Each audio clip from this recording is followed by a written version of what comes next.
probably heard a lot of stereotypes about the Appalachian Mountains. Grandmothers peddling OxyContin out of their pocketbooks. That hillbilly on his porch sighting you down the barrel of his shotgun. Oh, honey, it's all true. But let's get down to the why. You see, Granny's got the cancer. She gets by on Motrin and sells her OxyContin to buy groceries. And that mountain man, he answers his door so rudely because the last stranger that came calling carried off his mountain. We've got two resources down there. We've got dirt and we've got mountains. We got tobacco and we got coal. And they used to make us a living, but not anymore. Let's talk about the dirt. Kentucky has rolling bluegrass hills. It looks like the French countryside.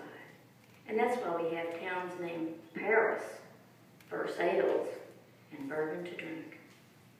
Kentucky soil is deep, dark, and rich, and it grows a special kind of tobacco known as burley, the golden strand in a cigarette. Growing tobacco is a year-round process, starting with the seeds in spring. Let's let the farmer talk. I plow up land. I harrow the soil till the texture's fine as sand. I broadcast seed.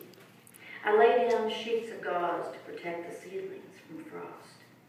I stake the gauze. I look out over the ridge at the tobacco cloths glowing in the dusk. The strips of gauze buck in the breeze like sails in a sea of new green wheat. And I hope it comes a flood. It comes a flood. Every seed sprouts, every weed thrives. I perch on the back of the tractor and feed the furry-leafed plants into the setter.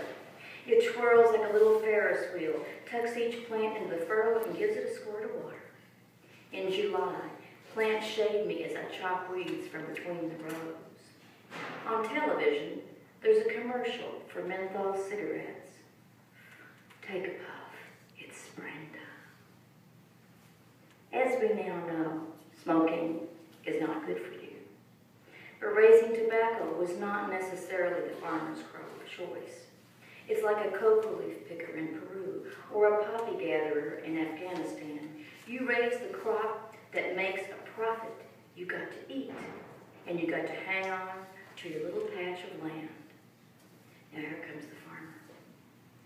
Come August, I stride down the rows, breaking off the purple blossom clusters with my bare hands, left, right, topping the 6-foot-tall tobacco plants so the leaves can fill out and mature, green transforming into gold.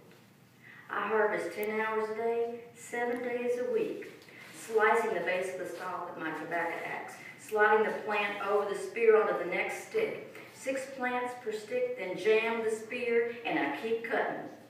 With this work, you can't waste movement and you can't rush. A misplaced swing can slice off a toe, cleave a thigh clean to the bone. 6 weeks later, the tobacco is cured, and a warm rain brings it into case. A moist tobacco leaf holds together when you strip it off the stalk.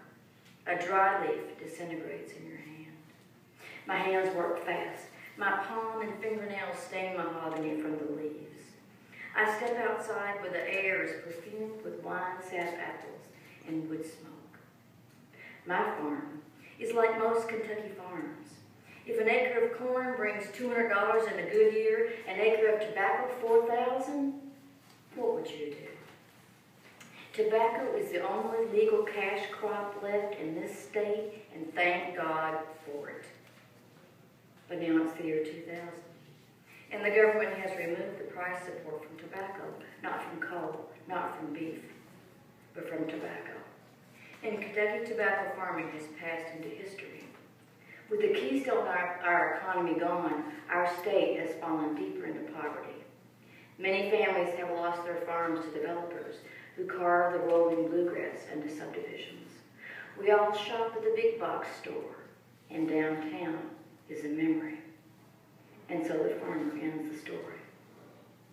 Everything has got automated in the last 50 years. Everything but tobacco. All that is still done purely by hand. The weeding, the chopping, the cutting, the hanging, the stripping. I clasp 11 cured leaves in one hand. I wrap the 12th leaf around and tie to make a hand of tobacco, red gold and smelling sweet.